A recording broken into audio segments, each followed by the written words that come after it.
Now we'll do the integration of rational functions. Now you have this, another integral with the upper limit of pi by 4 and the lower limit of 0. Now, this is a rational function. How will you solve this? Well, you need to somehow apply the trigonometric identity on the denominator over here. How will you do that? Well, you'll basically multiply this entire thing with the conjugate of the denominator over the conjugate of the denominator. So basically you just multiply it with 1 as a whole, but let's see how it makes things simpler.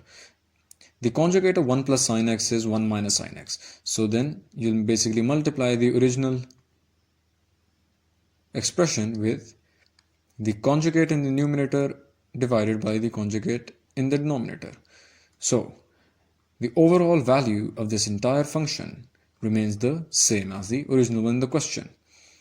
But what you'll do is now you'll actually multiply. So this is what you get. Now you can apply the algebraic identity over here, which states that 1 minus sine square x is equal to cos square x. And so this is why we replaced 1 minus sine square x with cos square x in the denominator.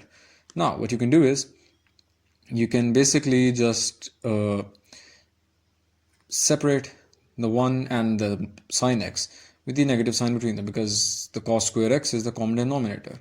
So you get 1 over cos square x minus sine x over cos square x. Now what you can do here is basically this. 1 over cos square x is just simply secant square x. You can apply the integral separately on this term and this term with the negative sign between them, which is this negative sign as well.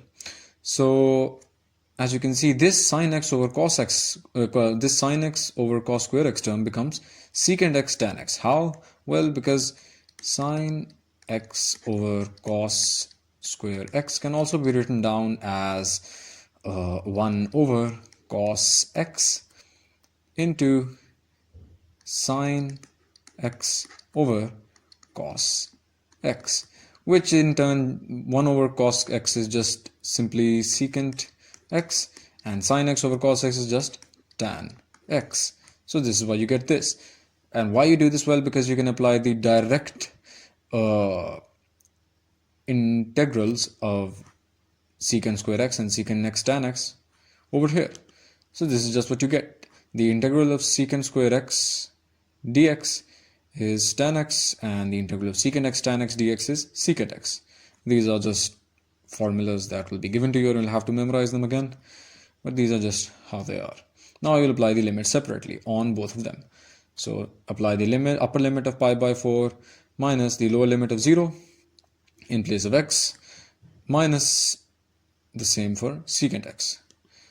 So tan pi by 4 minus tan 0, this negative sign is this negative sign, and then secant pi by 4 minus secant 0.